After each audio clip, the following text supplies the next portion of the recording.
She remains one of the most luminous stars ever to grace the silver screen, a woman whose beauty and talent captivated audiences around the world. Vivien Leigh is best remembered for her Oscar-winning performances as Scarlett O'Hara in Gone with the Wind and Blanche DuBois in A Streetcar Named Desire.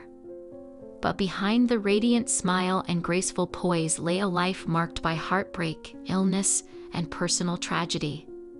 Vivien Leigh's story is not just one of glamour and fame. It is also a haunting tale of emotional turmoil, unrelenting ambition, and profound vulnerability.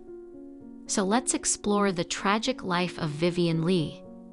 Before we start, please support my channel by clicking like and subscribe buttons.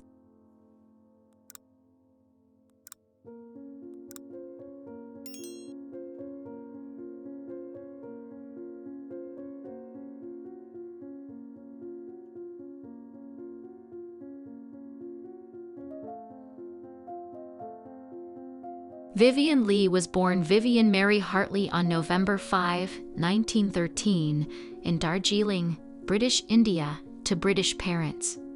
Her upbringing was marked by privilege and movement. She spent her early years in India before being sent to convent schools in Europe. Even from a young age, Vivien showed a spark that set her apart, a determination to be seen, and a deep passion for the arts. Her ambition to become an actress was unwavering. After studying at the Royal Academy of Dramatic Art in London, she adopted the stage name Vivien Leigh, altering the spelling of her first name and borrowing her husband Leigh Holman's surname. The transformation marked the beginning of a career that would burn brightly, and all too briefly. Vivien's big break came when she was cast as Scarlett O'Hara in the 1939 film adaptation of Margaret Mitchell's Gone with the Wind.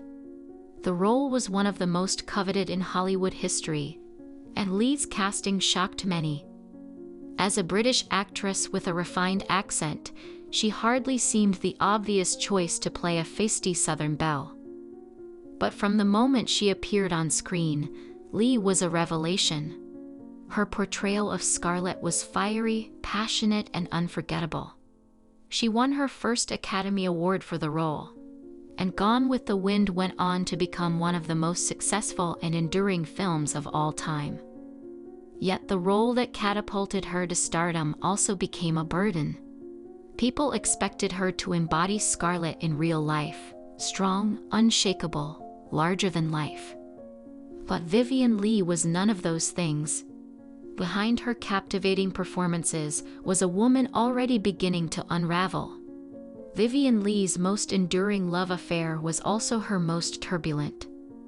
In 1936, while still married to her first husband, she met Lawrence Olivier, an actor of extraordinary talent and magnetism. Their chemistry was instantaneous and electric. Both were married to others, but their connection was undeniable. They began a passionate affair that scandalized society and the press. In a time when divorce was considered disgraceful, their relationship was seen as deeply controversial. Still, they defied convention and married in 1940 after finalizing their respective divorces. Together, they were hailed as the golden couple of the British stage.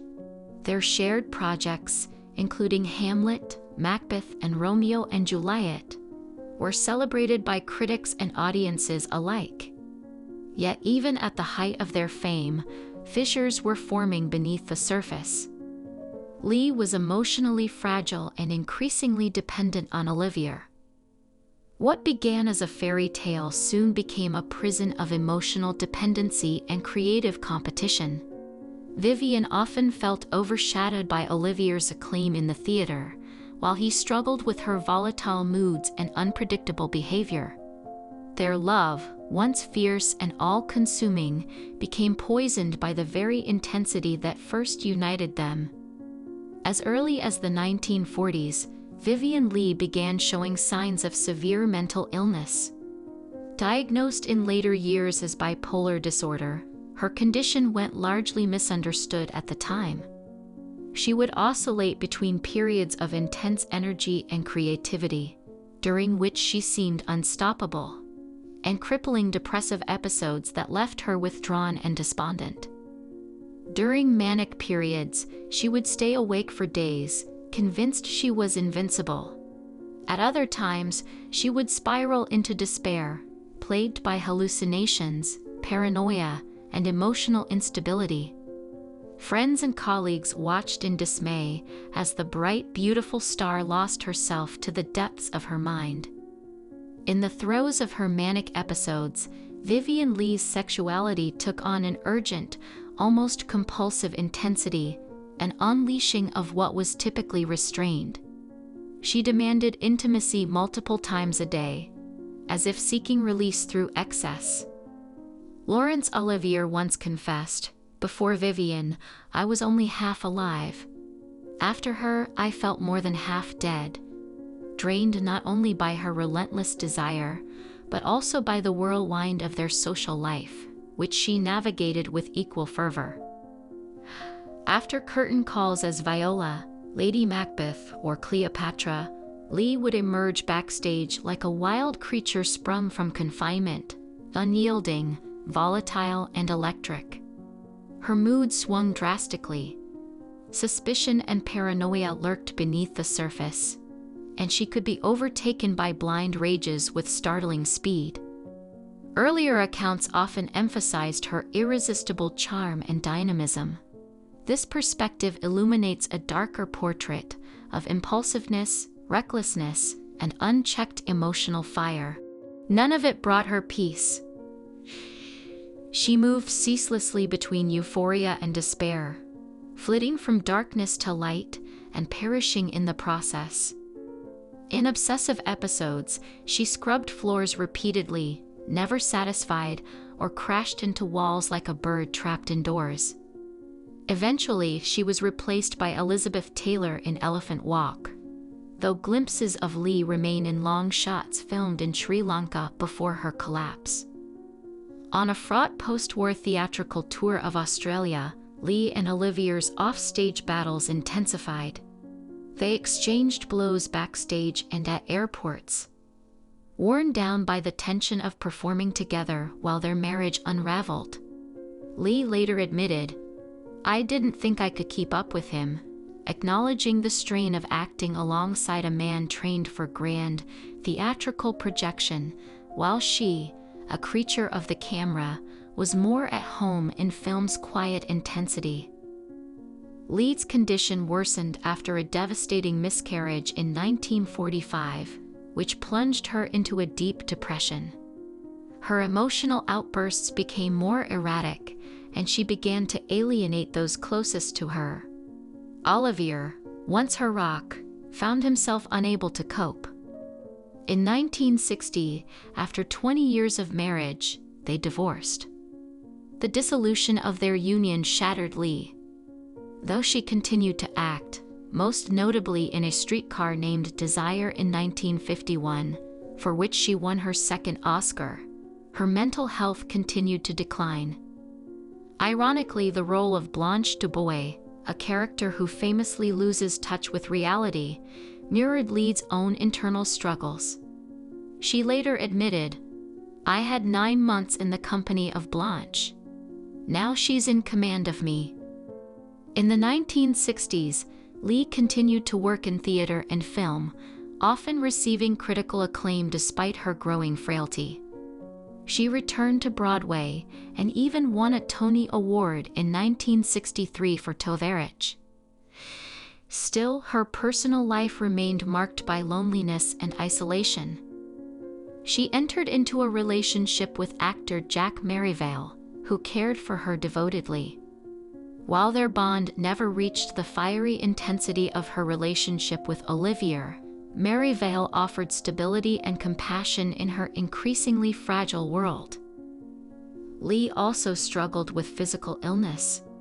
She battled chronic tuberculosis for decades, and her health deteriorated rapidly in the final years of her life. On July 7, 1967, Vivien Leigh died at the age of 53 from complications related to the disease.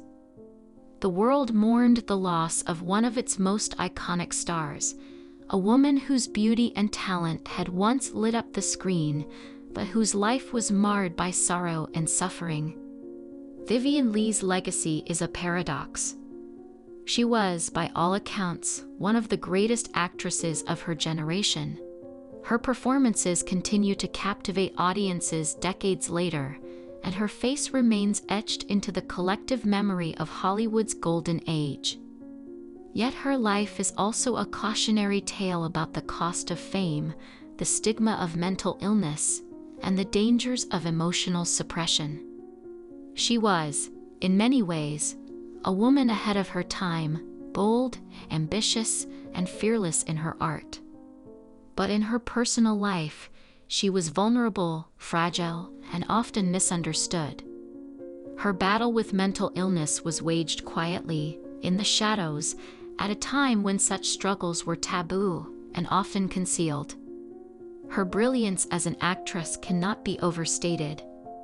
From the indomitable Scarlett O'Hara to the tragic Blanche DuBois, Leigh brought an emotional depth and complexity to her characters that was rare and riveting.